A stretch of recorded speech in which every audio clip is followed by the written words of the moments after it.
The glass beneath my fingertips was cold, streaked with condensation that matched the tears I'd been fighting all morning. I hummed softly, an old lullaby my mother used to sing, as I wiped circles into the massive windows overlooking the city. 6 months of cleaning mansions for Chicago's elite, and this penthouse still intimidated me more than any other. "You missed a spot." I nearly dropped my cloth. The voice came from behind me, deep and accented with something I couldn't place. Italian, maybe, but rougher around the edges. I hadn't heard him enter. No one ever did. Mr. Vincenzo Russo moved like a shadow in his own home, appearing without warning, disappearing just as quickly. "I'm sorry, sir," I whispered, scrubbing harder at a perfectly clean section of glass. My reflection showed a pale face framed by unruly dark hair escaping its bun. Behind me, his silhouette loomed. Broad shoulders encased in a suit that probably cost more than my yearly rent. That song. What is it? He stepped closer, close enough that I could smell his cologne. Something expensive that reminded me of cedar and smoke. Just something my mother taught me. I swallowed, keeping my eyes fixed on the glass. "I can stop if it bothers you." I didn't say it bothered me. The 3 housekeepers who'd quit before me had warned me about him. The infamous Vincenzo Russo, 32, devastatingly handsome and utterly ruthless. They never specified what business he was in, but the whispers, the armed men perpetually stationed throughout the building, and the way certain visitors arrived with fear in their eyes told me enough. "Lucia." He said my name like he was tasting it. "When you finish the windows, my office needs attending." I nodded, still not looking directly at him. "Yes, sir." His shoes, Italian leather polished to a mirror shine, turned away, then stopped. The melody, it's Sicilian. Before I could respond, he was gone, leaving nothing but the lingering scent of his cologne and the hammering of my heart against my ribs.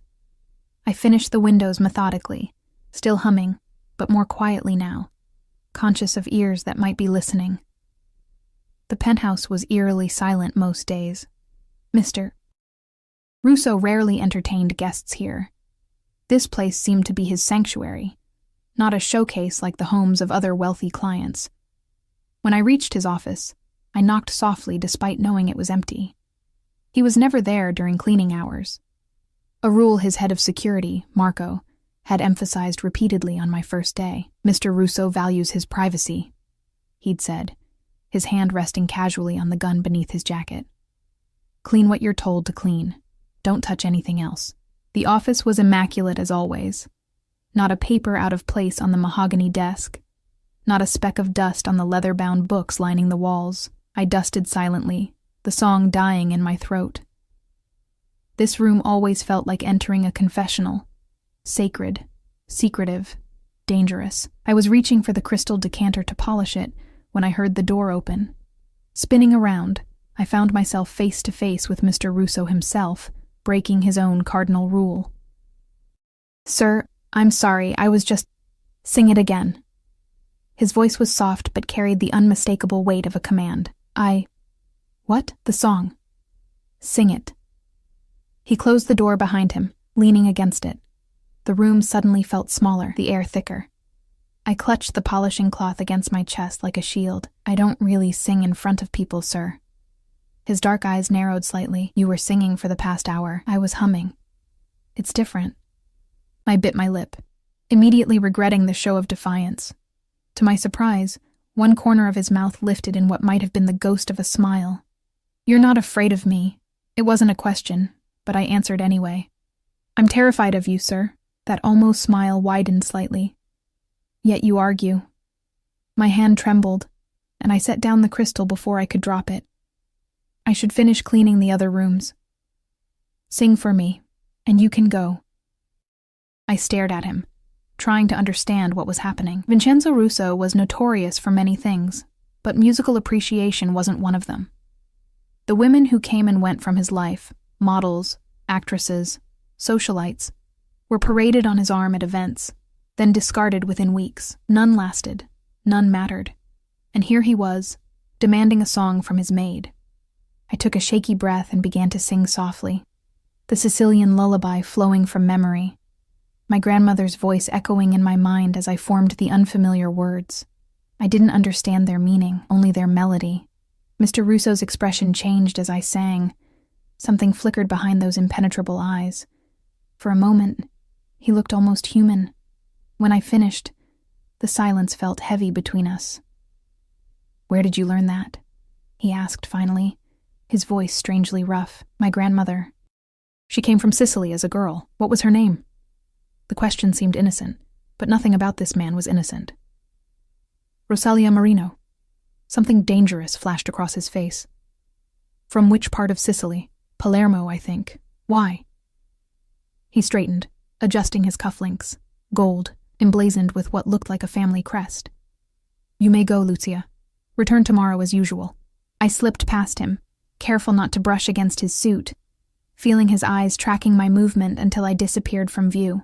That night, my tiny apartment felt even smaller than usual, the walls pressing in as I replayed the strange encounter. I should quit. Every instinct screamed it, but quitting meant no rent money, no medication for my younger brother's chronic illness, no chance of saving for his college fund. My phone rang at 11:47 p.m., an unknown number lighting up the screen. "Hello?" I answered cautiously. "Miss Marino." Not a question.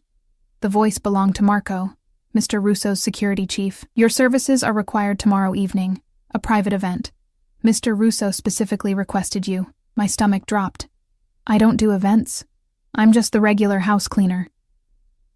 "This is not a request," Marco stated flatly. "A car will collect you at 7. Wear something appropriate." The line went dead before I could argue. I called my regular agency supervisor immediately, hands shaking. "Lucia? Honey, this is actually good news," she said, sounding relieved. "Mr. Russo has gone through 5 housekeepers this year. If he's requesting you specifically, it means you're doing something right." "But I don't do events," I protested. "You do now. Whatever Mr. Russo wants, we accommodate."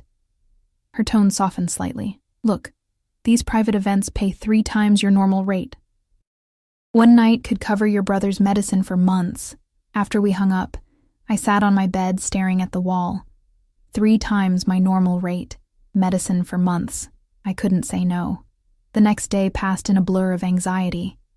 At precisely 7, a sleek black Audi with tinted windows pulled up outside my building.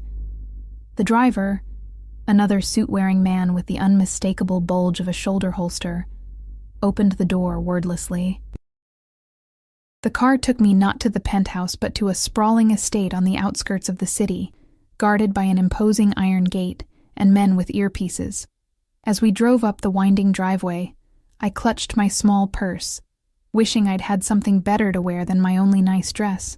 A simple black number I'd bought for job interviews. Marco met me at the entrance, his expression as unreadable as ever.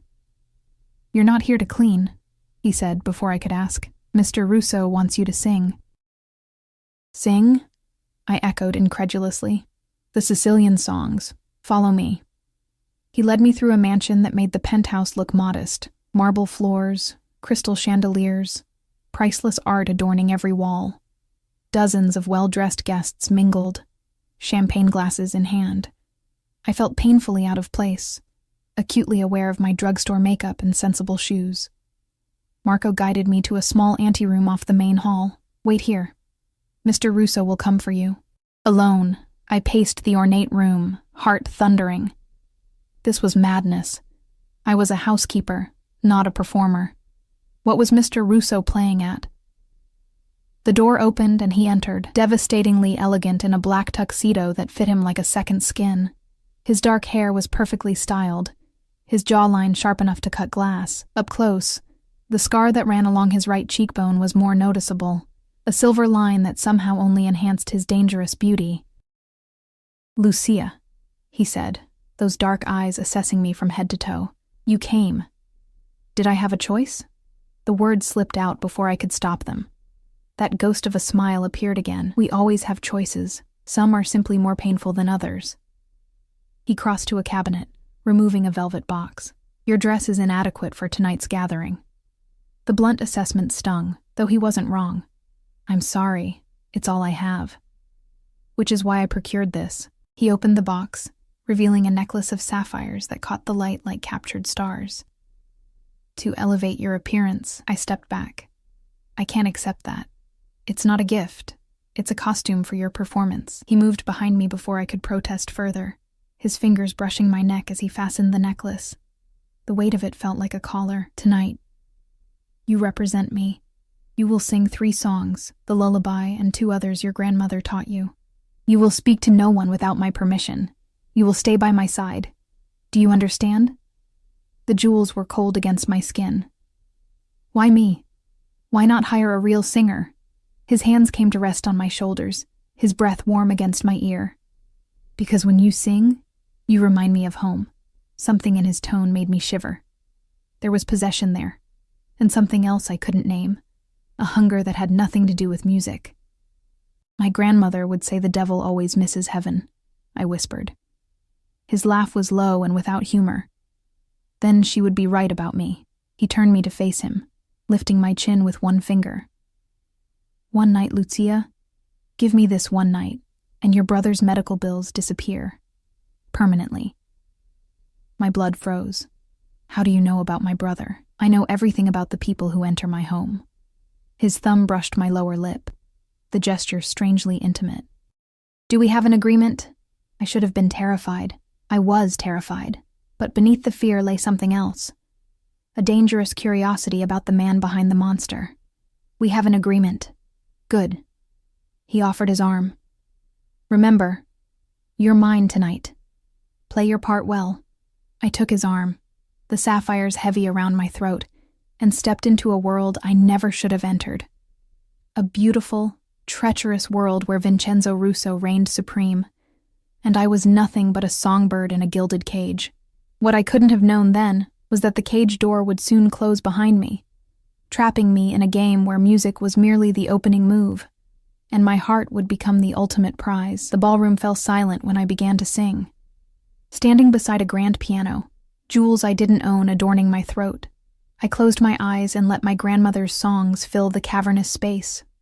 The first notes trembled, betraying my nerves, but then something strange happened. The music carried me away from the watching eyes, the evaluating whispers, the heavy presence of Vincenzo Russo observing from the front row. I sang of the sea and the mountains of Sicily, of love lost and found, of a homeland remembered only in stories. When I finished the 3rd song, the silence hung for a heartbeat before applause erupted. Polite, appreciative, surprised. Vincenzo appeared at my side immediately, his hand settling at the small of my back, fingers splayed possessively. You exceeded expectations, he murmured, guiding me through the crowd of guests who parted before him like water breaking around stone. Who is your charming companion, Vincenzo? A silver-haired man stepped forward, his smile not reaching his calculating eyes. I don't believe we've been introduced. Lucia Marino, Vincenzo answered smoothly. A family connection, recently returned from abroad. The lie rolled off his tongue so easily it made me wonder how many others he'd told.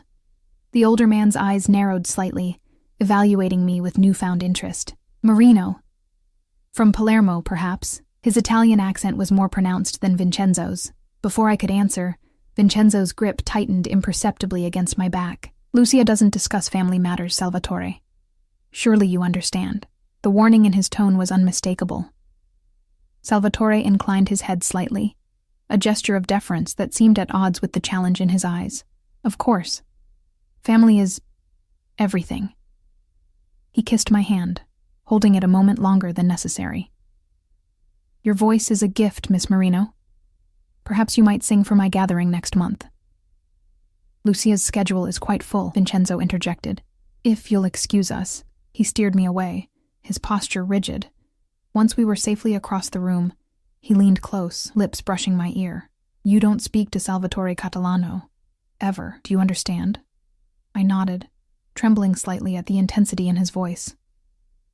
Who is he? A business associate. His answer revealed nothing. Someone who would use anything or anyone to gain advantage. Use me how? I asked.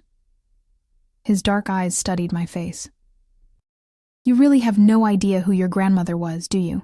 Before I could press him further, a stunning woman in a red dress approached, sliding her arm through Vincenzo's with practiced familiarity. "There you are, darling. I've been looking everywhere." She gave me a dismissive glance before focusing entirely on him. "Your father was asking for you, Sophia." His voice cooled several degrees. "I wasn't aware you were invited tonight." She laughed, the sound like breaking glass. "Don't be absurd. I'm always invited." Her perfectly manicured hand caressed his arm. "Your father insisted I come. You know how he adores me. My father tolerates you because of your family connections. Don't mistake that for adoration." I tried to step away, uncomfortable with witnessing this exchange. But Vincenzo's hand immediately recaptured mine, holding me firmly in place. "And who is this little songbird?" Sophia's gaze raked over me with unconcealed disdain. "New charity project, Vincenzo?" "Lucia is my guest," he replied, each word measured and precise, "which is more than I can say for you tonight." The woman's smile faltered, genuine hurt flashing across her beautiful face before hardening into anger. "You'll regret this public humiliation," she hissed, then stalked away, her red dress a slash of color against the monochrome crowd. "Who was that?"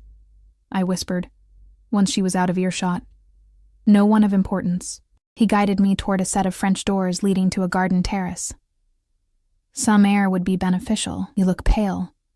The night air was cool against my heated skin.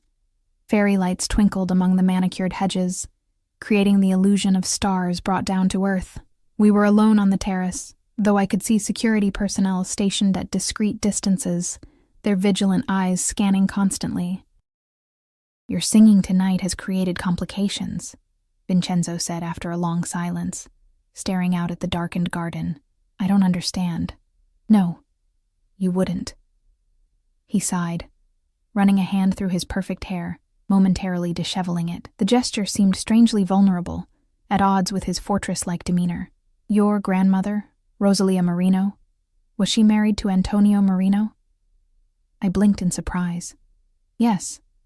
My grandfather died before I was born." "How did you know his name?" Vincenzo turned to me, his expression unreadable in the dim light. "Because Antonio Marino was my father's consigliere before he disappeared 30 years ago. The entire Marino family was presumed dead in a fire that destroyed their estate. The ground seemed to shift beneath my feet." "That's impossible. My grandparents immigrated to America 40 years ago. They ran a small restaurant in Queens until my grandfather died of heart failure." A convenient story. His voice held no accusation, only a strange resignation. "One that kept you and your family safe for generations." "Safe from what?" My voice had risen, and he placed a finger against my lips. "Not here." He glanced toward the house where guests still mingled. "This changes everything, Lucia. You cannot return to your apartment tonight. Or perhaps ever." Fear shot through me. "What are you talking about?" "Of course I'm going home. My brother will be collected and brought to a secure location along with his medication." His tone brooked no argument. "Salvatore Catalano has seen you now, heard your name. If you are who I suspect, your life is in immediate danger." This is insane. I backed away, bumping against the stone balustrade. "I'm nobody. Just a housekeeper trying to pay my bills. There's been some mistake." His laugh was without humor. "The only mistake was your grandmother thinking she could hide forever." He stepped closer, crowding me against the balustrade. "The Rosalia Marino I'm thinking of had a birthmark, a small crescent moon behind her right ear." My hand flew instinctively to the spot where my own birthmark lay hidden beneath my hair. Vincenzo's eyes darkened. "So it's true. This is crazy," I whispered. "You can't just kidnap me and my brother because of some mob feud that happened before I was born." "Kidnap?" He looked genuinely offended. "I'm trying to protect you, Lucia. If Salvatore confirms who you are, you'll disappear, and not to a comfortable safe house with your brother. And why should I trust you? You've been lying since the moment I walked through your door tonight, as have you." His fingers brushed my cheek, surprisingly gentle, though perhaps unknowingly. "Your grandmother never told you the truth about your heritage, did she? About why she really left Sicily?" I shook my head, tears threatening. "She told me they left for a better life in America. Normal immigrant story. She left because she was smuggled out after the attack on your family. Antonio Marino was my father's most trusted advisor until he was accused of betrayal. The fire that supposedly killed your family was set as punishment, except someone helped your grandparents escape. My knees weakened. This can't be real. Tomorrow I'll show you proof. Tonight you need to trust me. His hands gripped my shoulders. Every minute you remain in public view puts you at greater risk. A movement at the edge of the garden caught my eye. A figure retreating into shadows. Vincenzo noticed my distraction and turned, his body instantly shifting to shield mine. "Marco," he called softly. His security chief materialized from nowhere. "We're leaving. Through the back. Have the car brought around." "What about the other guests? Your father? Make my apologies. Family emergency." Vincenzo's arm wrapped around my waist, guiding me down the terrace steps toward a path that led away from the main grounds. "I need to get my things from the apartment," I protested weakly, struggling to process everything. "We'll send someone. Nothing there is worth your safety. My brother's medical records, his backup medications, give Marco the address. He'll handle it." Everything was moving too fast. One moment I was singing Sicilian lullabies. The next I was being hustled through dark gardens. My entire identity in question, my future uncertain. "My brother will be terrified," I said, as Vincenzo helped me into a different car than the one that had brought me, sleeker, more powerful, windows tinted so dark they appeared solid black. "Marco will explain what he needs to know. Nothing more." Vincenzo slid in beside me, the door closing with a soft thud that felt like a prison gate shutting. The driver, another armed man I hadn't seen before, pulled away without being told where to go. They already had a plan. This wasn't improvisation. "How long have you known?" I asked as the estate disappeared behind us, the car winding through back roads rather than the main highway. "About my grandmother? I suspected when I heard you sing. The lullaby. It's unique to a specific region in Sicily, passed through certain families." His hand found mine in the darkness, warm and steady. "When you said her name, I became nearly certain. Tonight was meant to confirm my suspicions. By parading me in front of your enemies. By giving Salvatore enough rope to hang himself." His thumb traced circles on my palm. He recognized the name immediately. "Did you see his reaction?" I nodded slowly, remembering the sudden alertness in the older man's eyes. By tomorrow, he'll have confirmed his suspicions. By tomorrow night, he would have sent someone for you. Vincenzo's grip tightened. I had to move first. Why would he care about me? What possible threat could I pose? Vincenzo hesitated, choosing his words carefully. The Marino family controlled certain territories, certain allegiances. When they were believed exterminated, those territories were divided. If a legitimate Marino heir emerged. That's absurd.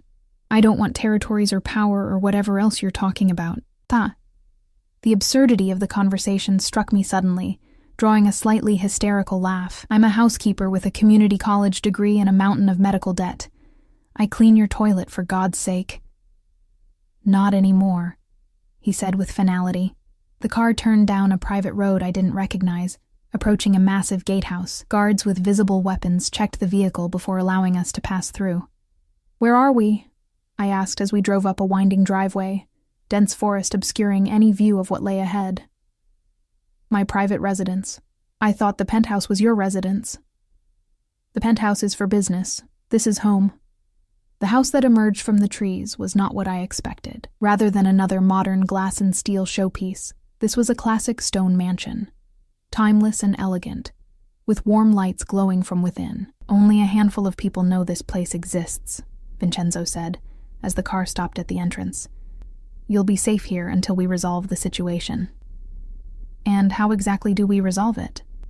His expression darkened. "First, we confirm your identity beyond any doubt. Then we deal with Salvatore before he can move against you." "Deal with him how?" I asked, though I feared I already knew the answer.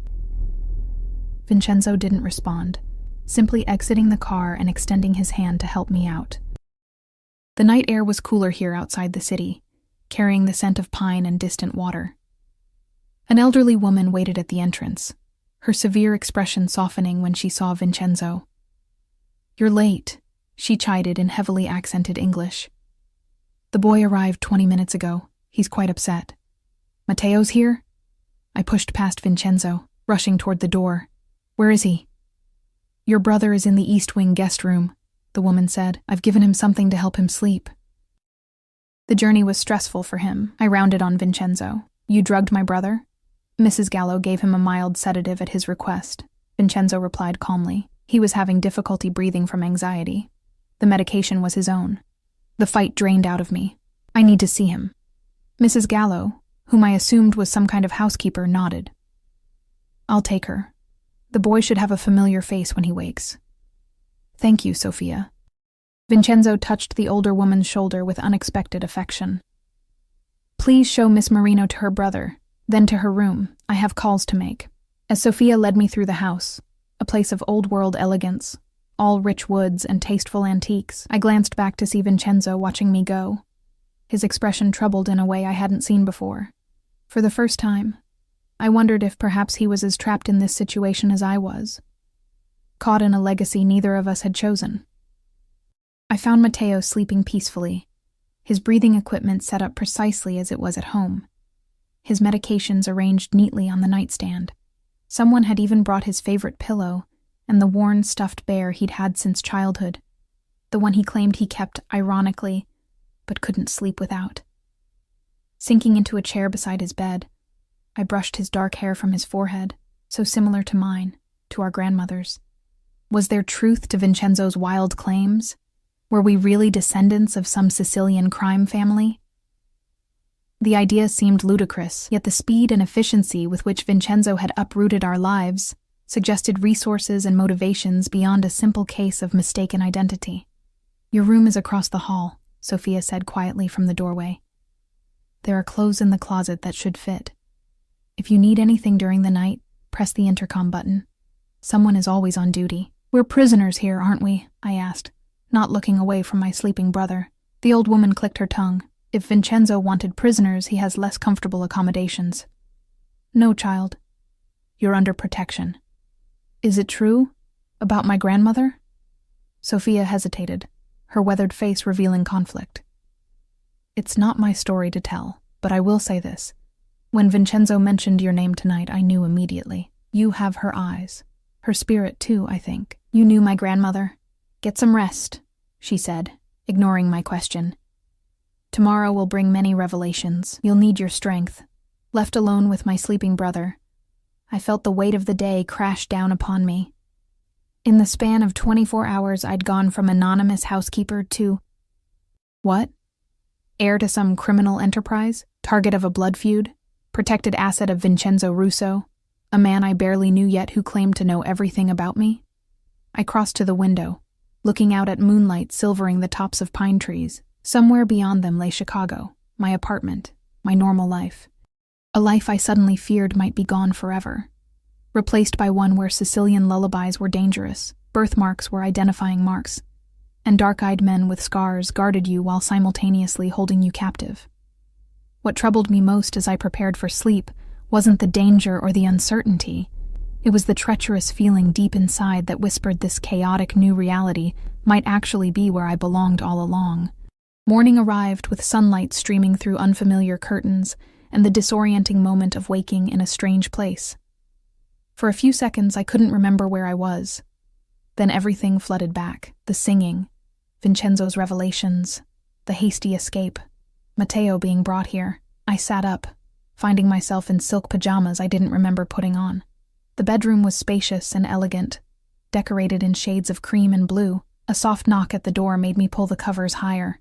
Come in, I called cautiously. Sophia entered carrying a breakfast tray. Good morning, child. I've brought you something to eat. Your brother is already awake and having breakfast in the garden. He seems much calmer today. Relief washed over me. Thank you. I'll get dressed and join him. There's no rush. Mr. Russo had to leave early this morning on urgent business. He asked that you make yourself comfortable and said he would return by afternoon with information you'll want to see. She set the tray across my lap. The bathroom through that door has everything you'll need. Clothes in your size are in the closet. After she left, I examined the breakfast. Fresh berries, yogurt, delicate pastries, coffee in a silver pot. Food for a guest, not a prisoner. The clothes in the closet were similarly considerate, simple but high-quality items in exactly my size, from casual wear to more formal options. Someone had done their research thoroughly. After showering and dressing in jeans and a soft cashmere sweater, I went in search of Matteo. The house was larger than it had appeared last night, a maze of corridors and rooms that spoke of old money and refined taste. Nothing flashy or ostentatious like I'd imagined a Mafia boss would prefer. I found my way to a sun-drenched garden where Matteo sat at a wrought iron table, looking remarkably at ease for someone who'd been essentially kidnapped the night before. "Lucia!" He waved, his face lighting up. At 17, he still had the enthusiasm of a much younger child, his chronic illness never dampening his spirit. "This place is amazing. Have you seen the library or the game room? They have a full-size pool table and like 3 different gaming systems." I sat beside him, searching his face. "Are you okay?" "Really?" His smile dimmed slightly. "I was scared at first when those men showed up. But then Mr. Russo's security guy explained that you were in danger, and we needed to move somewhere safe." He shrugged. "Once I got here and saw how they'd set up all my medical stuff exactly right, I figured they weren't planning to murder us or whatever." "Matteo, this situation is serious. These people are connected," he finished for me. "Yeah, I figured that out. But the way I see it, if someone's after us because of some old family thing, I'd rather have the scary guys with guns on our side than against us." His pragmatism surprised me. "When did you get so mature? Probably around the 3rd time I almost died." He grinned to take the sting from his words. "Besides, Sophia makes amazing pancakes. And she knew Nonna." My head snapped up. "She told you that?" "Yeah. She said they were friends as girls in Sicily. That Nonna was the prettiest girl in the village and everyone was in love with her." He tipped his head, studying me. "Did you know any of this Mafia stuff about our family?" "No. I'm still not sure I believe it." I lowered my voice despite the garden appearing empty. "We need to be careful, Matt. We don't know these people or what they really want. Mr. Russo seemed pretty straightforward when he came by this morning." "You spoke to Vincenzo?" I couldn't hide my surprise. "What did he say?" Matteo leaned back, enjoying his role as information bearer. He apologized for the abrupt relocation, asked if I was comfortable, if my medical needs were being met. Then he said something about confirming our family connection and making arrangements for our long-term security. "Long-term?" My stomach twisted. "We can't stay here indefinitely. Why not?" Matteo gestured around at the beautiful garden. "Our apartment is a dump, Lucia. You work yourself to death cleaning other people's houses while I sit around being useless." "You're not useless," I interrupted fiercely. "My point is, if these people want to protect us and give us a better life because of some old family obligation, maybe we should let them." Before I could argue further, a tall, thin man in a suit approached from the house. "Miss Marino, Mr. Russo has returned and requests your presence in his study.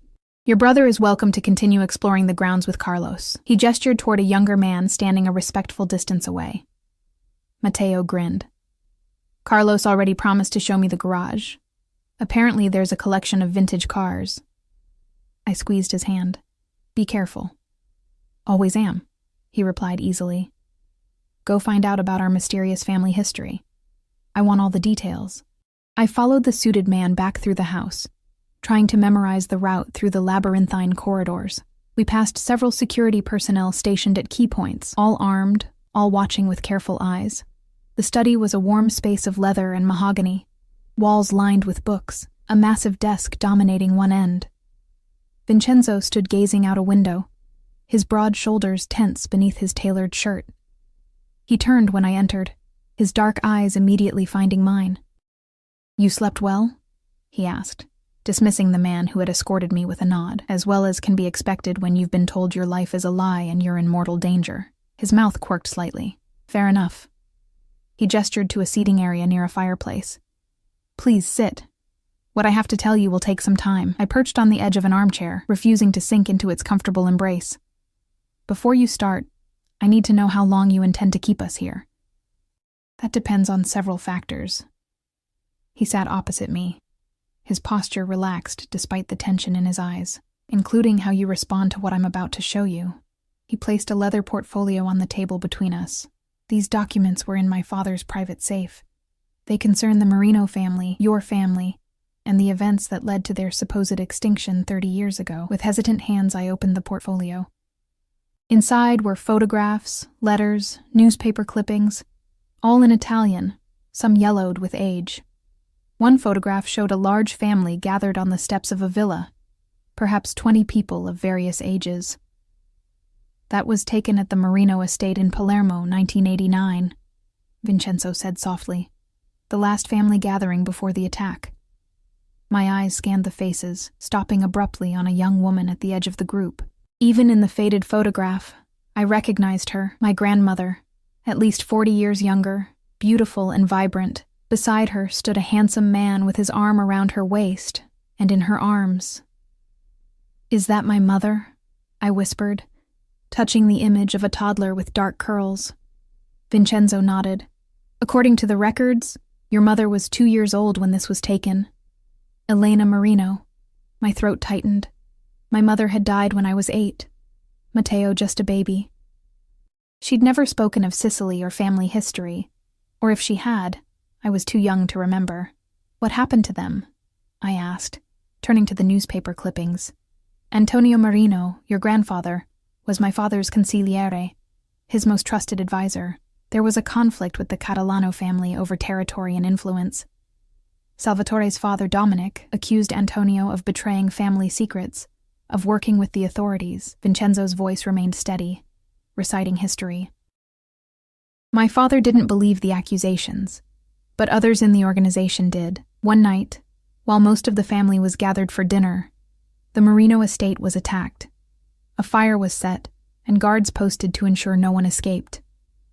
I stared at a newspaper headline announcing the tragedy. Mafia family perishes in blaze, suspected vendetta. 23 people died," Vincenzo continued. "Every member of the Marino family was presumed dead, except, apparently, your grandparents and your mother. How did they escape? That's where things become complicated." He leaned forward, his eyes intent on mine. "According to my father's private journal, he helped them escape. He never believed Antonio was a traitor.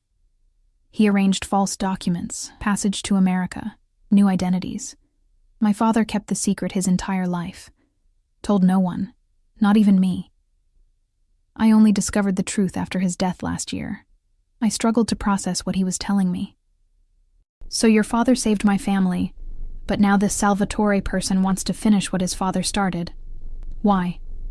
After all this time? Because of what your grandfather possessed." Vincenzo removed a folded piece of parchment from the portfolio. "This is a map of the old territories in Sicily. The Marino family controlled key access points, ports, transportation routes. When they disappeared, those territories were divided among the remaining families. The Catalanos received the lion's share. I still don't understand what this has to do with me or Matteo. We know nothing about territories or family businesses. We're Americans. We've never even been to Sicily. Under the old codes, blood matters. A legitimate Marino heir could make claim to those territories, especially with documentation proving the betrayal was fabricated." His expression hardened. "When Salvatore heard you sing those family songs, saw your resemblance to your grandmother, heard the name Marino, he recognized the threat immediately. But I don't want any of this." I stood, pacing the room. "I'll sign whatever documents renouncing any claims. We can leave the country. Just let us go back to our normal lives." Vincenzo laughed without humor. "There's no going back, Lucia. Salvatore already has men searching for you. Your apartment was watched all night. Your former life has ended." The finality in his tone made my knees weak. I sank back into the chair. "What does this mean for us? For Matteo? It means you have choices to make." Vincenzo stood, moving to a cabinet and pouring 2 glasses of amber liquid. He handed one to me. "Drink. It helps." I took a sip, the whiskey burning a path down my throat. "What choices?" "First, we need to confirm your identity beyond doubt. DNA testing, comparison of your birthmark with family records. Once confirmed, you have 3 options. He counted them off on his fingers. 1. We create new identities for you and your brother, move you somewhere remote, provide financial support but otherwise sever all connections. You would never be able to contact anyone from your past life again. The thought of disappearing completely made my chest tighten. Option 2. You formally renounce any claim to Merino territories or assets, but remain under my protection here in Chicago. You would have restricted movement, security at all times, but some semblance of a normal life. I took another sip of whiskey. And the third option? Vincenzo's eyes met mine, dark and intense. You claim your birthright, take your place as head of the Merino family, with all the power and danger that entails. I would stand as your ally, combining our family's strengths against the Catalanos. A startled laugh escaped me. You can't be serious. Me? Head of a Mafia family? I don't know the first thing about whatever it is you people do. You would learn. His voice was quiet but certain. You have more natural authority than you realize, Lucia. I've watched you. You're intelligent, adaptable, fiercely protective of those you love. Those are the qualities that matter. And what would you get out of this alliance? I asked suspiciously. Expanded influence. Legitimacy for reclaiming territories that should never have gone to the Catalanos.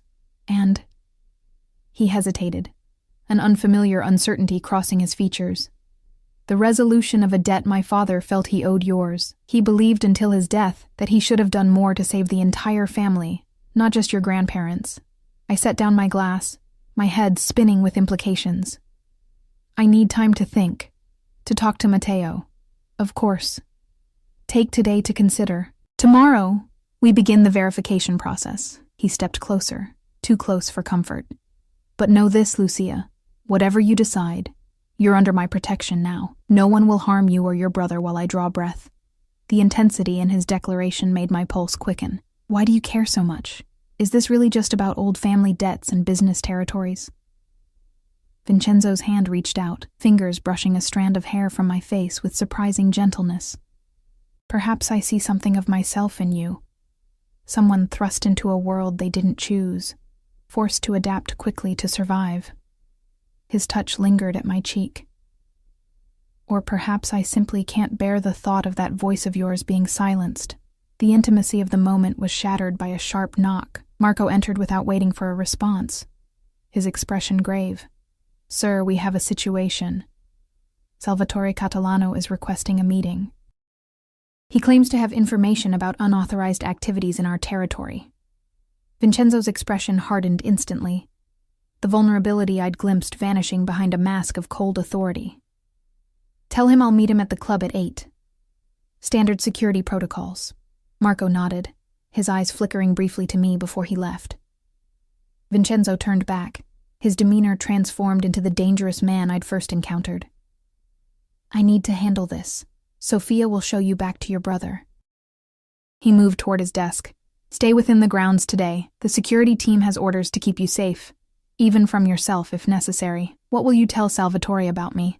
I asked. Nothing. Let him wonder. A predatory smile crossed his face. Fear of the unknown is a powerful weapon, Lucia. Right now, he doesn't know if you're truly a Merino heir or simply a coincidence. That uncertainty will make him careless. And if he threatens you? Vincenzo looked surprised by my concern. Then he will learn why no one has successfully moved against me in the decade since I took control. He gestured toward the door. Go. Find your brother. Consider your options carefully. I paused at the threshold. The songs my grandmother taught me. What do they really mean? Why are they so important? They're not just lullabies, he answered. They're coded messages, passed through generations, ways to identify true family members. The one you sang first contains the location of documentation that could prove the Catalano conspiracy against your grandfather. He smiled slightly. Your grandmother was cleverer than anyone knew, hiding the family's most valuable secret in a child's song. As Sophia led me back through the house, my mind raced with impossible choices. By nightfall, I needed to decide not just my future, but Matteo's as well, a future that could involve hiding forever, living under constant protection, or embracing a legacy of power and danger I never knew existed. What troubled me most wasn't the choice itself, but the realization that part of me, a part I'd never acknowledged, was drawn to the third option. To power. To belonging. To standing beside Vincenzo Russo as an equal rather than a servant. And perhaps most troubling of all, to Vincenzo himself. The dangerous, complex man who looked at me not as a housekeeper or a victim, but as someone worthy of his respect. Someone who made even his cold eyes warm when I sang. I found Matteo in the garage, his eyes wide with awe, as Carlos showed him a sleek black Lamborghini. My brother's face was flushed with excitement, more animated than I'd seen him in months. He barely noticed my arrival, too entranced by the exotic cars surrounding him. "Can I sit in it?" he asked Carlos, who looked to me for permission. I nodded, watching my brother carefully lower himself into the driver's seat, his hands reverently caressing the steering wheel. "This is insane, Lucia," he called. "Mr. Russo said I could learn to drive when I'm feeling stronger, that he has a closed course on the property." The casual way he referenced Vincenzo sent a chill through me.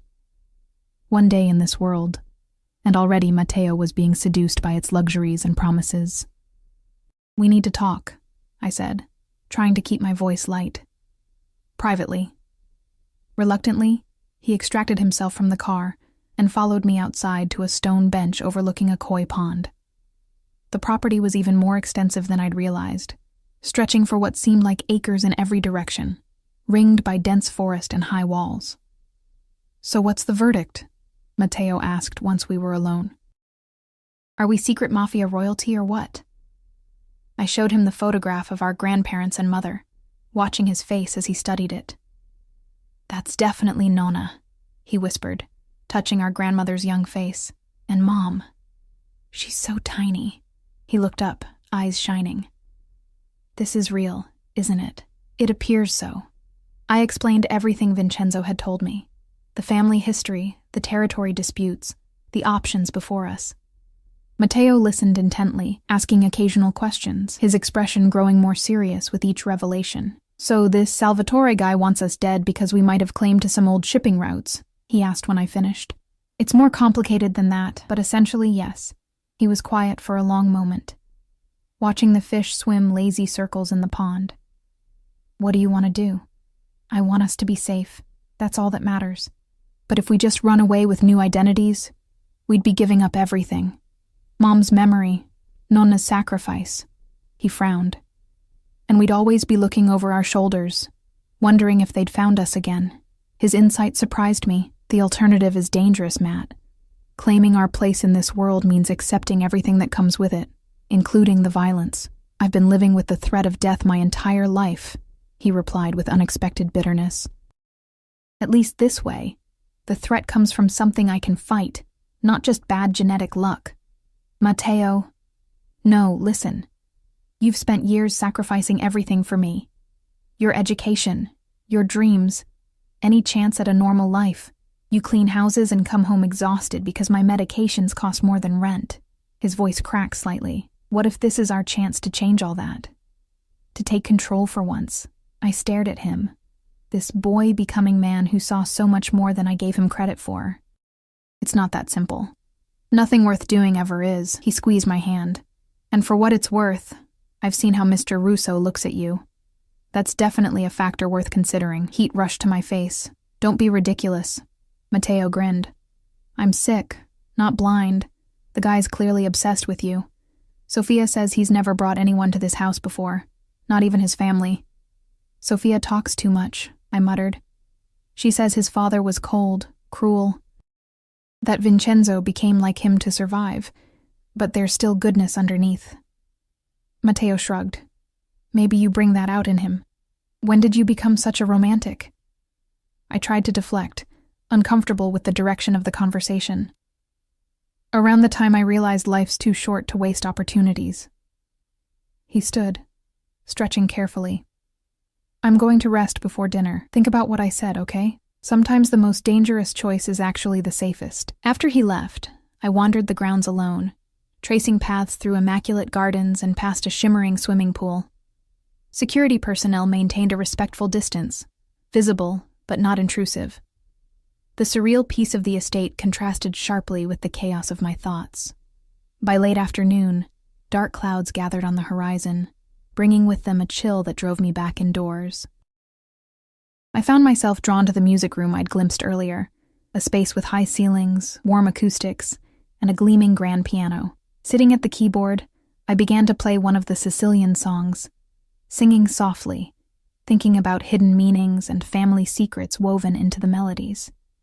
Now that I knew to look for them, certain phrases seemed strange, their syllables potentially encoding locations or names. The third verse contains the coordinates. Vincenzo's voice came from the doorway, startling me. I hadn't heard him return. He crossed the room slowly, his presence filling the space in a way that made it hard to breathe. He'd changed for his meeting with Salvatore. Dark suit, crisp white shirt, gold cufflinks catching the light, the very image of power and control.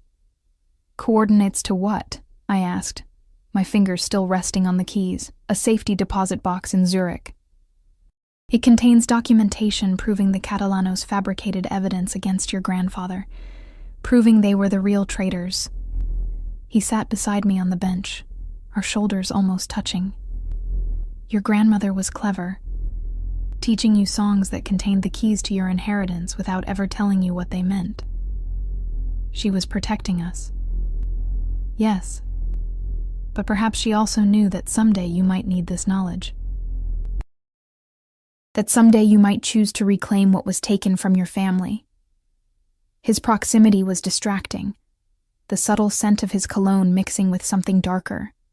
Gunpowder, perhaps, or the lingering trace of danger that seemed to cling to him like a second skin.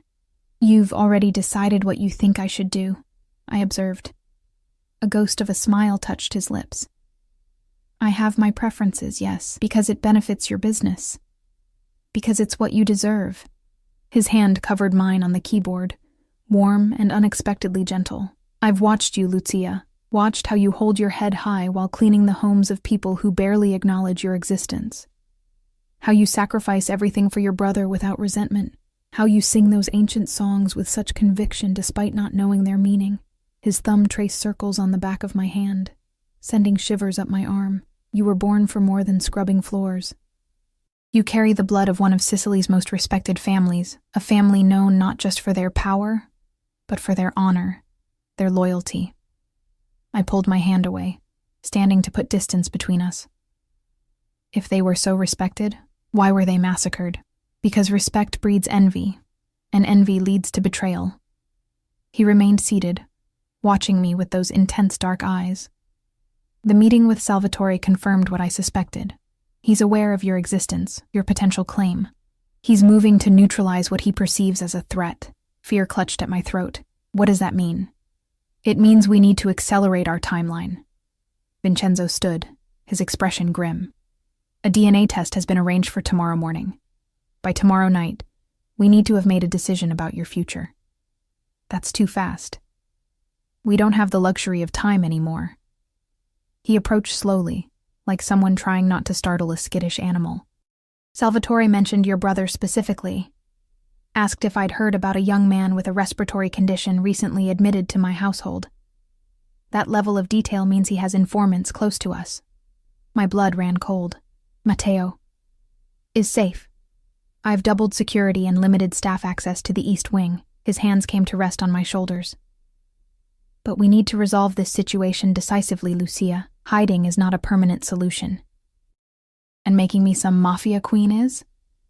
I pulled away again, anger flaring. I don't know the first thing about this world. I'd be a figurehead at best, a target at worst. At first, perhaps, but you would learn. His eyes never left mine, and you wouldn't be alone. The implication hung in the air between us. Not alone.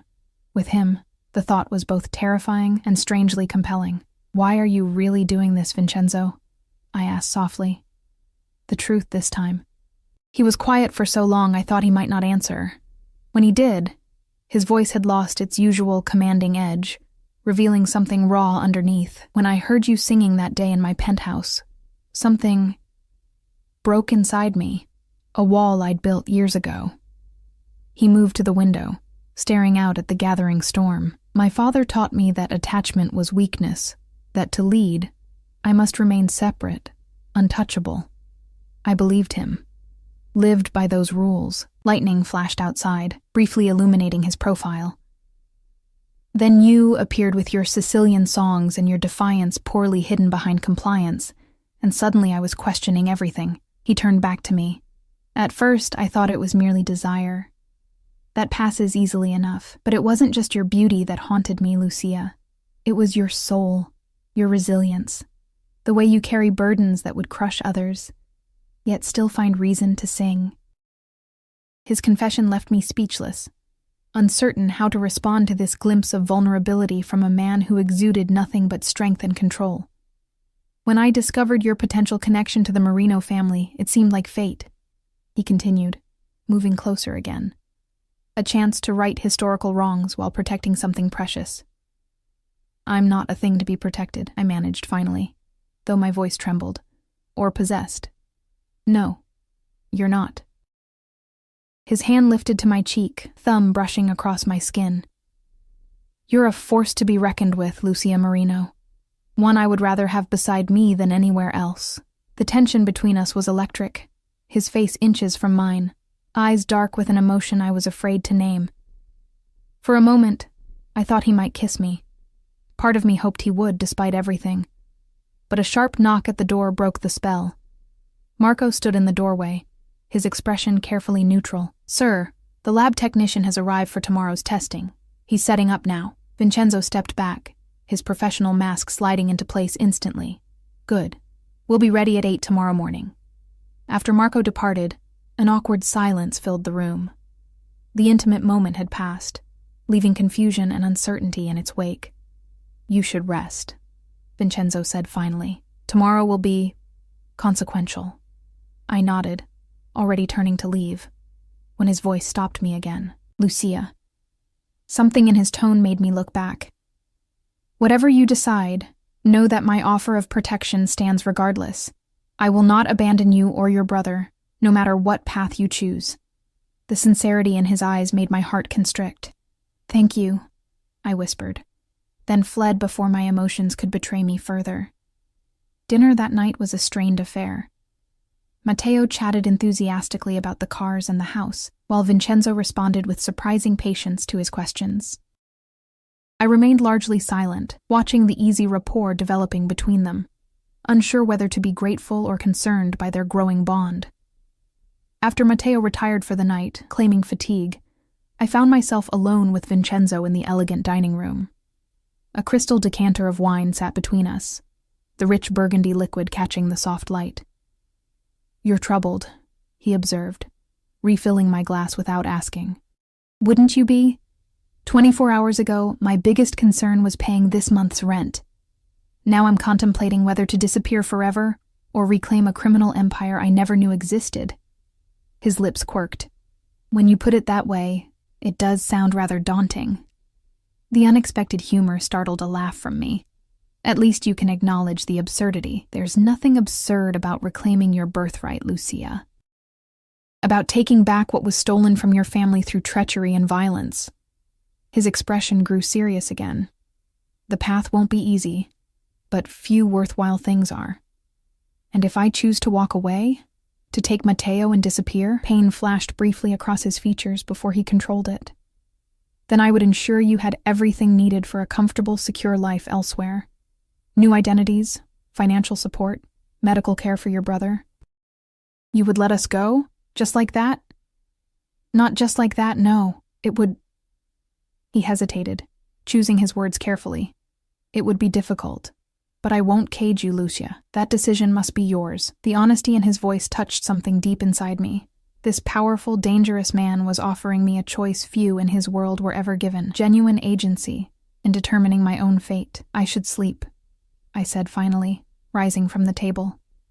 Clear my head before tomorrow. He stood as well, ever the gentleman despite his ruthless reputation. Of course. Sleep well, Lucia. As I walked past him toward the door, his hand caught mine, stopping me. The touch was light, but it sent electricity coursing through me. For what it's worth, he said quietly. I believe you already know what you want. You're simply afraid to acknowledge it. His perceptiveness was unnerving. And what is it you think I want, Vincenzo? His dark eyes held mine, seeing too much. The same thing I want. Power. Purpose. His voice dropped lower. Belonging. I pulled my hand free, unsettled by how accurately he'd named the longing that had haunted me my entire life. A yearning for something more than mere survival. For a place to truly belong. Good night, I whispered, retreating before he could see the truth written on my face. That night, as lightning illuminated my luxurious prison, I made my decision. Not based on fear or obligation, but on a recognition of something that had always existed within me, waiting to be awakened. By morning, when Vincenzo came to escort me to the DNA testing, I was ready to embrace whatever future awaited, knowing only that I would face it on my terms. What I couldn't have known then was how quickly that future would arrive, or the blood that would be spilled before I could truly claim my inheritance. The DNA test was clinical and quick. A swab inside my cheek, another from Matteo, labeled vials carefully packaged for rush analysis. Vincenzo watched the procedure with hawk-like intensity, giving explicit instructions to the technician about security and confidentiality. Results will be back this evening, he told me afterward as we walked the grounds, autumn leaves crunching beneath our feet, though I have little doubt what they'll show. And then what? I asked, wrapping my sweater tighter against the morning chill. Then we move forward, according to your decision. His eyes studied my face. Have you made one? I stopped beside a stone fountain, watching water cascade over sculpted angels. If I choose to claim my birthright, as you call it, what exactly would that entail, practically speaking? Something like hope flickered across his features. A formal announcement to the families. Documentation filed with the appropriate parties. A ceremony of sorts, confirming your position. He stepped closer. And an alliance between our families, cemented by mutual interest and, he hesitated, other bonds, if you wish it. The implication was clear. In this world, alliances were often sealed through marriage, business and personal interests intertwined. The thought of being bound to Vincenzo in such a way sent a confusing mix of fear and anticipation coursing through me. And Matteo would be established as your heir, given the finest medical care, education, whatever he requires. His hand brushed mine, the touch deliberate. He would never want for anything again. And the danger? Would be significant at first, until your position is secured. He didn't sugarcoat the truth, but you would have my protection, my resources, He seemed to struggle for the right word. My devotion. The raw honesty in his voice made my heart race. This dangerous man, whom I'd known for mere days, yet felt connected to in ways I couldn't explain, was offering not just security, but something more profound. Recognition, respect, perhaps even love, though neither of us had dared name that possibility. I've made my decision, I said, meeting his gaze steadily. I want to claim what's rightfully mine. Not just for the power or the money, but because it's my heritage, my family's legacy. I won't let it be stolen from us any longer. Relief and something deeper washed across his face. His hands caught mine, bringing them to his lips in a gesture at once old world and intimately personal. You won't regret this, Lucia. I swear it. I have conditions, I added, not pulling away from his touch. A smile touched his lips. Of course you do. Matteo's safety comes before everything else. If at any point I feel he's in too much danger, we reconsider our options. He nodded. Agreed. I want to learn everything, not just be a figurehead, the business, the history, all of it. I need to understand what I'm claiming. I would expect nothing less. And whatever happens between us, I faltered, suddenly uncertain how to articulate the complicated feelings developing between us. Vincenzo's expression softened. We'll develop naturally, without pressure. We have time, Lucia. Before I could respond, Marco appeared on the path, his usual stoic expression replaced by urgent concern. Sir, we have a situation. Salvatore's men have been spotted at the perimeter. 6 vehicles, heavily armed. Vincenzo's demeanor transformed instantly, the tender moment shattered by imminent threat. Lock down the house. Get Ms. Marino and her brother to the secure room. Alert the security teams. Marco hesitated. Sir, there's more. We've identified a breach. Someone on the domestic staff. Who? Vincenzo's voice was deadly quiet. Elena, sir. the new kitchen assistant. She was seen making calls from the gardener's shed using an unauthorized phone. We've detained her, but the damage is done. Vincenzo's hand moved instinctively to the gun I hadn't realized he was carrying. How long do we have? Minutes, maybe less. They're at the outer gates now. Vincenzo turned to me, his expression grim. Go with Marco. He'll take you to Matteo and get you both to safety. Fear clutched at my throat. What about you? I'll handle Salvatore. He cupped my face briefly. This was inevitable, Lucia. He would never let a Marino heir reclaim power without a fight. You can't face them alone. I'm never alone. His smile was cold, predatory. My men have been preparing for this possibility since you arrived. Marco's hand closed around my arm. Miss, we need to go, now. I allowed myself to be pulled away, looking back to see Vincenzo already issuing rapid instructions into a phone, his entire being radiating lethal capability. This was the side of him I'd sensed from the beginning, the ruthless leader who had risen to power through means I dared not contemplate. Marco rushed me through service corridors I hadn't seen before, eventually reaching Matteo's room where my brother was already being helped into a wheelchair by Carlos. What's happening? Matteo asked, face pale with anxiety. Security breach, Marco replied tersely, leading us to a wooden panel that slid open to reveal a hidden elevator. Stay quiet and follow instructions.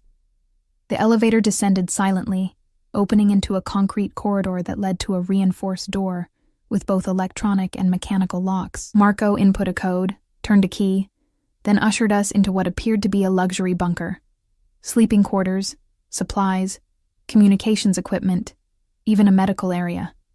You'll be safe here, he said, checking the monitors displaying security camera feeds from around the property. These walls are reinforced concrete and steel. Ventilation is independent and secure. On the screens, I could see men taking positions throughout the house and grounds, weapons ready. Another monitor showed vehicles approaching the main gate, black SUVs with tinted windows. I need to be upstairs, Marco said, moving toward the door. Carlos will stay with you. The room is fully stocked. Do not attempt to leave until someone comes for you with the proper code phrase. Wait, I caught his arm. What's happening up there? What is Salvatore planning? Marco's expression was grim. He's making his move against Mr. Russo. Your presence, and what it represents, forced his hand sooner than expected. This is because of me, I whispered. This conflict has been brewing for years, Marco replied. You were just the catalyst. He checked his weapon. Stay here. Stay safe. That's what Mr. Russo wants more than anything. After he left, sealing the door behind him, I turned to the monitors, watching with mounting horror as Salvatore's men breached the outer gate. Gunfire erupted almost immediately, the silent video feed showing muzzle flashes and men taking cover behind vehicles and stone walls. Oh my God, Matteo whispered, watching over my shoulder. This is really happening. Carlos stood beside us, his own attention fixed on a different monitor showing Vincenzo in what appeared to be a command center, directing his security team with calm authority despite the chaos unfolding around him. Mr. Russo has been anticipating this, Carlos said quietly. He's prepared. I watched Vincenzo on the screen. This man who had upended my life in the span of days, who had revealed a heritage I never knew existed, who looked at me with a hunger that went beyond physical desire, a recognition of something kindred between us. And now, he was fighting for his life, for our lives, against enemies who would destroy us without hesitation. I need to be up there, I said suddenly, moving toward the door. Carlos blocked my path instantly. Miss Marino, I cannot allow that. My orders are explicit. Your orders are to protect the Marino heir? Yes? I lifted my chin, channeling a confidence I didn't entirely feel. Well, that's me. And I'm telling you I need to be visible. If this is about my claim, then hiding while others fight my battles sends exactly the wrong message. Carlos hesitated, clearly conflicted. Mr. Russo was very clear. Mr. Russo doesn't fully understand what's at stake, I interrupted. This isn't just about territory or business. It's about perception, about showing strength from the beginning. The words came from somewhere deep inside me, a part I hadn't known existed until now. A true Merino doesn't hide while others bleed for her. Lucia, Matteo warned. This is insane. I turned to my brother, torn between my instinct to protect him and this new, powerful certainty growing within me. I have to do this, Matt. For both of us. For our future. Then I'm coming too, he said, gripping the arms of his wheelchair. Absolutely not. On this, I wouldn't bend. You stay here where it's safe. I need to know you're protected. Carlos looked between us, his professional training warring with new uncertainties. Miss Merino, I cannot guarantee your safety upstairs. I understand. I straightened my shoulders. But I'm going, with or without your help. Better with, I think. After a tense moment, he nodded reluctantly. I'll take you to the secondary command center. It's secure, but will allow you to be seen by the right people at the right time.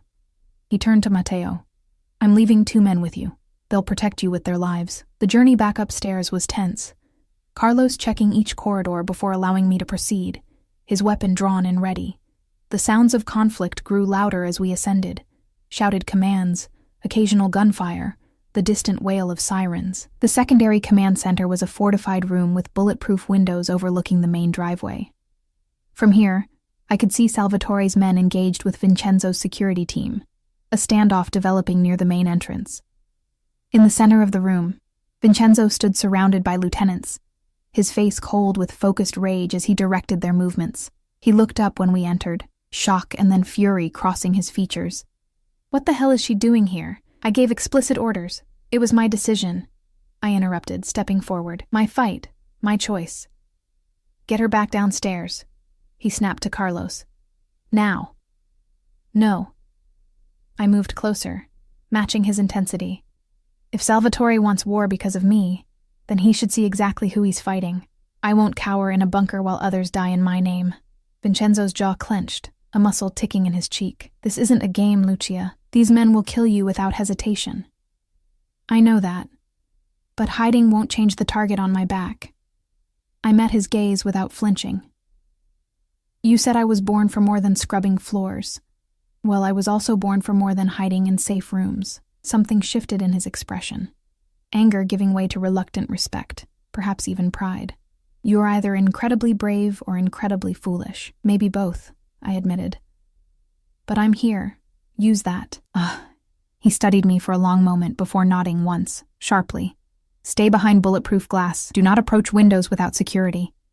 Follow every instruction immediately and without question. Understood? Understood. A call came through on the communication system, and one of Vincenzo's lieutenants answered. Sir, Salvatore is requesting direct communication. Says he wants to negotiate. Vincenzo's smile was wolfish. Put him through. The voice that filled the room was smooth, cultured, laced with an accent thicker than Vincenzo's. This unnecessary violence can end now, Russo. Simply hand over the Merino girl and her brother, and my men will withdraw. Salvatore, Vincenzo replied calmly, you've violated every code by attacking my home. Give me one reason why I shouldn't destroy you for this transgression. Because the girl is not your concern. This is Catalano family business, unfinished business from 30 years ago. Vincenzo's eyes met mine, a question in them. I nodded slightly, stepping forward. Mr. Catalano, I spoke clearly into the communication system, my voice steadier than I felt. This is Lucia Merino. I understand you have some outdated grievances against my family. A startled silence followed before Salvatore responded. So she does exist.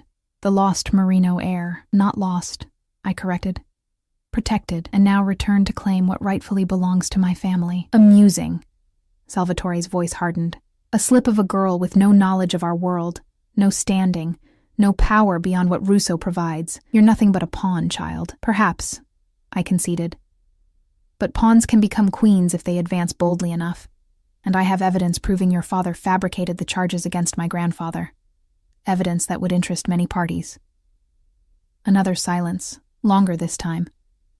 When Salvatore spoke again, his tone had changed subtly. What evidence? Vincenzo's approving nod encouraged me. Documentation in a secure location, accessible only to me. Should anything happen to me or my brother, it will be automatically released to every family head and relevant authority. It was a bluff. We hadn't yet retrieved the contents of the safety deposit box, but the Sicilian songs had given us enough details to make it credible. "You're playing a dangerous game, girl," Salvatore warned. "One you don't understand. Then perhaps we should meet face to face," I suggested, ignoring Vincenzo's warning look. "You, me, and Mr. Russo. Neutral location, limited security. Discuss our options like civilized people." "Lucia," Vincenzo cautioned softly. I raised a hand, silently asking him to trust me. "What do you say, Mr. Catalano, or would you prefer to continue this pointless standoff that benefits no one?" After a tense pause, Salvatore responded, "The old boathouse. 1 hour, 3 security each, no more." "Agreed," I said before Vincenzo could object. 1 hour. When the communication ended, Vincenzo gripped my arm, pulling me aside. "Have you lost your mind? He'll try to kill you the moment he sees you." "No, he won't," I replied with more confidence than I felt. "He's curious now, uncertain. He wants to see for himself if I'm truly a threat or just a convenient puppet. And when he decides you're a threat, by then, we'll have changed the calculus." I met his intense gaze. "You told me I have natural authority, Vincenzo. Let me use it." He studied me for a long moment, something like wonder crossing his features. "Who are you, Lucia Marino? 24 hours ago you were terrified of this world, and now you're negotiating with one of the most dangerous men in the Midwest." "I'm discovering who I've always been beneath the surface," I answered honestly. "Someone who won't let fear dictate her choices." His hand moved to my face, a tender gesture at odds with our surroundings. "If anything happens to you, it won't," I promised. "We'll face this together." The meeting at the boathouse was tense, electric with unspoken threats and calculations. Salvatore Catalano was older than I expected, silver-haired and distinguished in an expensive suit, his eyes cold and evaluating as they took in every detail of my appearance. "You have her look," he said by way of greeting. Rosalia was a beauty in her day. "So I've been told," I replied, standing tall despite my racing heart. Vincenzo remained at my side, a dangerous presence radiating controlled violence. "Tell me about this evidence," Salvatore said, dispensing with pleasantries. "Documents proving your father planted information, bribed witnesses, manipulated the families into supporting his move against the Marinos." I kept my voice steady. "Enough to cast serious doubt on the Catalano claim to former Marino territories. Even if such evidence exists, the territories have been under Catalano control for decades. Possession is 9/10 of the law, as they say." "Perhaps," Vincenzo interjected. "But questions about legitimacy can be destabilizing, particularly with the commission." Salvatore's eyes narrowed. "You're backing her claim, then? Making this official? The Russo and Marino families were allies for generations before your father's treachery." Vincenzo replied coolly. "I'm simply restoring the natural order." "And what do you want, girl?" Salvatore asked me directly. "Money? Recognition? Or are you actually foolish enough to think you can step into this world and survive?" I met his gaze without flinching. "I want justice for my family, recognition of our rightful claims. And yes, I intend not just to survive in this world, but to thrive." A thin smile crossed his face. Brave words from someone who was scrubbing toilets a week ago. "Yet here we are," I countered. "You, threatening war over my existence. Me, offering a peaceful resolution that preserves your dignity while acknowledging historical wrongs." His eyebrows rose slightly. "And what resolution would that be?" "Formal recognition of Marino family restoration. Return of our ancestral properties in Sicily. A percentage of revenue from the territories my grandfather controlled." I delivered these terms as if I'd been negotiating such matters my entire life, drawing strength from Vincenzo's steady presence beside me. "In exchange, we don't pursue further claims or release the documentation publicly." Salvatore laughed, though it didn't reach his eyes. "You've coached her well, Russo." "She requires no coaching," Vincenzo replied. "Blood tells." The older man studied me for a long, uncomfortable moment. "And if I refuse these generous terms, then the evidence becomes public," I said simply. "Your family's reputation suffers irreparable damage, and you find yourself in conflict not just with the Russos, but with every family who believes they were manipulated 30 years ago." The threat hung in the air between us, its weight palpable. "I need verification," Salvatore said finally. "Proof of your identity. Proof this evidence exists. The DNA results will be available this evening," Vincenzo responded. "As for the evidence, arrangements can be made for a neutral third party to verify its existence without revealing its location." After further negotiation, tense moments where violence seemed just a heartbeat away, we reached a tentative agreement. Salvatore would withdraw his men, acknowledge my claim pending DNA confirmation, and consider the terms regarding territory and compensation. In return, we would keep the evidence private and ensure a smooth transition that wouldn't disrupt existing operations. As we prepared to leave, Salvatore caught my arm, his grip firm, but not threatening. "You surprise me, girl. Perhaps there is more Marino in you than I expected." His eyes, cold and calculating, assessed me one final time. "Your grandfather would be proud. He was a formidable negotiator himself, before the end." The acknowledgement, backhanded as it was, felt like a significant victory. Back at Vincenzo's estate, the aftermath of the standoff was being managed with efficient precision. Security sweeps, damage assessment, staff interrogations to identify any remaining security risks. Through it all, Vincenzo stayed close to me, his protective instincts seemingly heightened by the day's events. When the DNA results arrived that evening, confirming what we already knew, that Matteo and I were indeed direct descendants of Antonio and Rosalia Marino, a weight I hadn't recognized lifted from my shoulders. This wasn't a case of mistaken identity or elaborate manipulation. This was my heritage, my birthright. "What happens now?" I asked Vincenzo as we sat in his study. The formal report spread between us. "Now we solidify your position, make official announcements, begin the process of reclaiming what belongs to you." His hand covered mine on the desk, "And you start learning everything you need to know about this world you've chosen to enter." "I never thought my life would take this turn," I admitted, "from cleaning houses to whatever this is. From servant to sovereign," he supplied, a rare, genuine smile softening his features. "Though the transition won't be easy. There will be resistance, challenges to your authority, attempts to undermine you. But not from you," I said, making it half-question. His expression grew serious, intense. "From the moment I heard you sing, Lucia, something in me recognized something in you. A kindred spirit, perhaps, or a missing piece I didn't know I needed." He lifted my hand to his lips. "I will be your strongest ally, your fiercest defender, your most loyal." "Partner?" I suggested when he hesitated. His eyes darkened with emotion. "If you'll have me." The question held layers of meaning. Business alliance, personal relationship, perhaps eventually more formal bonds. The speed of developments between us should have felt alarming, yet somehow it didn't. Instead, there was a sense of inevitability, of pieces falling into place that had been misaligned my entire life. "I think we make a formidable team," I said softly. "The restored Marino heir and the Russo patriarch. More than a team," he murmured, drawing me closer until our foreheads touched. "A force that will reshape everything." His lips found mine in a kiss that felt like both a promise and a claim.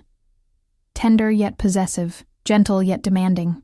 I surrendered to it willingly, recognizing that in this man I had found not just protection or power, but a true equal who saw me for everything I was and everything I could become. 6 months later, I stood on the balcony of the Marino ancestral villa in Sicily, recently restored to its former glory after decades of neglect. Below, in the gardens illuminated by thousands of twinkling lights, guests gathered for the formal celebration of the Marino family restoration and the announcement of my engagement to Vincenzo. Matteo joined me on the balcony, healthier than I'd seen him in years, thanks to specialized treatment from the world's best doctors. "Quite a view," he remarked, gazing out at the Mediterranean gleaming silver under moonlight. "Hard to believe this is all ours now." "Hard to believe any of this," I agreed, adjusting the sapphires at my throat, the same ones Vincenzo had first placed around my neck that fateful night. Now a formal engagement gift. "Are you happy, Lucia?" my brother asked, studying my face. "Really happy. Not just powerful or secure or whatever." I considered the question seriously. The past months had been challenging.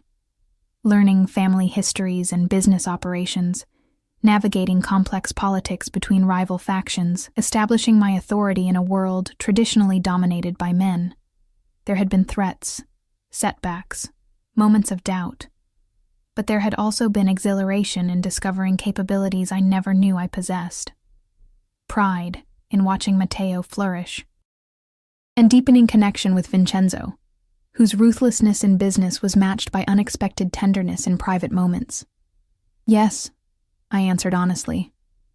I'm happy in a way I never thought possible. This life, complicated and sometimes dangerous as it is, feels right in a way nothing ever has before. Good. Matteo squeezed my hand. Because you deserve it. All of it. Vincenzo appeared in the doorway, resplendent in a tuxedo, his dark eyes finding mine immediately across the space between us. It's time, he said softly. Everyone is waiting. As I took his arm, preparing to descend to the gathering where we would officially announce our engagement and the full restoration of Marino family rights, I thought of my grandmother. Had she known this day would come when she taught me those ancient songs? Had she been preparing me all along for a destiny I couldn't have imagined? You're thinking about her, Vincenzo observed, reading my expression with uncanny accuracy, wondering what she would think of all this. She would be proud, he said with certainty. You've reclaimed what was stolen, protected your brother, restored your family's honor, and... His voice lowered, meant only for me. You've found where you truly belong. As we descended the stairs together, faces turning toward us with respect and curiosity, I felt the last pieces settle into place. The maid who once sang while cleaning windows had found her voice in more ways than one, had discovered the power that had always lived within her, waiting to be awakened by the right moment, the right challenge, the right man. And as Vincenzo's hand settled possessively at the small of my back, his eyes filled with a combination of pride and desire that still took my breath away, I knew that this was just the beginning of our story. A story of power and passion, of legacy reclaimed and future secured. A story worthy of its own song.